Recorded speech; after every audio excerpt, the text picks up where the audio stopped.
Daily Bible reading, 1 Kings chapter 16. The word of the Lord came to Jehu, son of Hanani, against Baasha. Because I lifted you up from the dust and made you a ruler over my people Israel, but you followed the way of Jeroboam and caused my people Israel to sin, vexing me with their sins, I am going to sweep away Baasha and his house. I will make your house like the house of Jeroboam, son of Nebat. Anyone belonging to Baasha who dies in this town shall be devoured by dogs, and anyone belonging to him who dies in the open country shall be devoured by the birds of the sky. The other events of Baasha's reign and his actions and his exploits are recorded in the annals of the kings of Israel. Baasha slept with his fathers and was buried in Tirzah.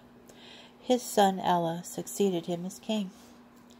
But the word of the Lord had come through the prophet Jehu, son of Hanani, against Baasha and against his house, that it would fare like the house of Jeroboam, which he himself had struck down, because of all the evil he did which was displeasing to the Lord, vexing him with his deeds.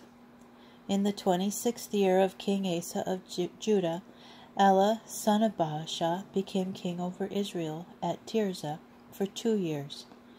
His officer Zimri, commander of half the chariotry, committed treason against him while he was at Tirzah, drinking himself drunk in the house of Arza, who was in charge of the palace at Tirzah. Zimri entered, struck him down, and killed him. He succeeded him as king in the 27th year of King Asa of Judah. No sooner had he become king and ascended the throne than he struck down all the house of Baasha. He did not leave a single male of his, nor any kinsman or friend.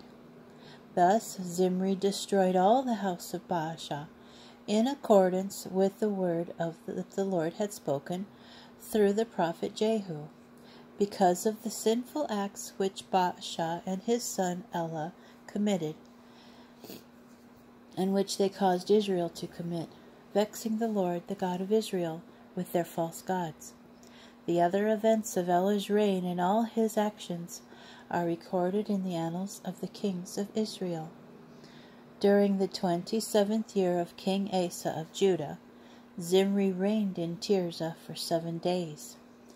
At the time, the troops were encamped at Gibbethon of the Philistines. When the troops who were encamped there learned that Zimri had committed treason and had struck down the king that very day in the camp, all Israel acclaimed the army commander Omri king over Israel. Omri and all Israel then withdrew from Gibbethon and laid siege to Tirzah. When Zimri saw that the town was taken, he went into the citadel of the royal palace and burned down the royal palace over himself.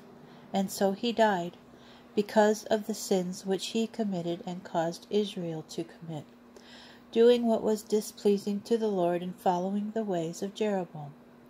The other events of Zimri's reign and the treason which he committed are recorded in the annals of the kings of Israel. Then the people of Israel split into 2 factions.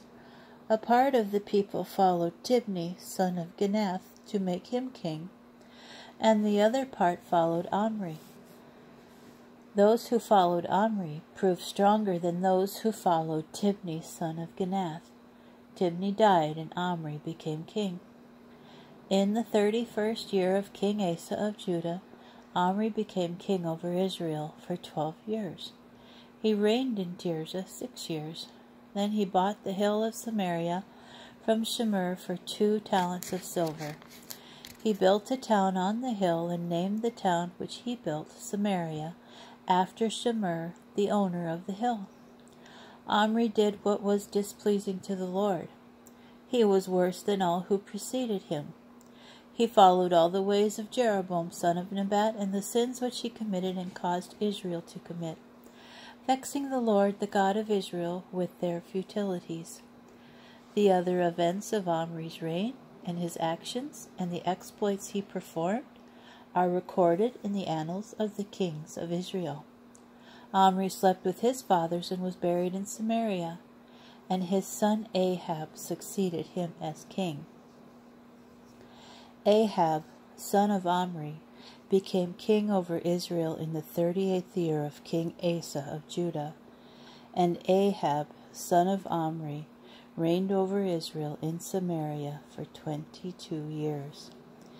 Ahab, son of Omri, did what was displeasing to the Lord more than all who preceded him.